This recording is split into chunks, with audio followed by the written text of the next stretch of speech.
One question we hear a lot is, which opener is best for me? Well, the answer to that question varies in each garage. Let's take a look at 3 types of openers, their noise levels, their best use cases to decide which opener is best for you. Chain drive openers run a steel chain, which is very durable. This type of opener is best for a detached garage because the chain can be noisy as it moves along the motor rail during operation.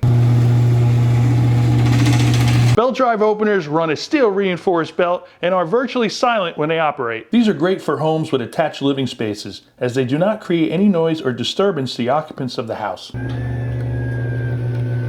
A jackshaft opener is mounted to either the right or the left-hand side of the garage door and is attached to the torsion tube. These openers don't have a chain or belt and create no vibration as they operate, making them essentially the most quiet garage door opener. So if you're in the market for a new garage door opener, consider the noise level you're comfortable with so you can make the right decision for your home. I'm Master Technician Joe Conti with Precision Door, a name you can trust.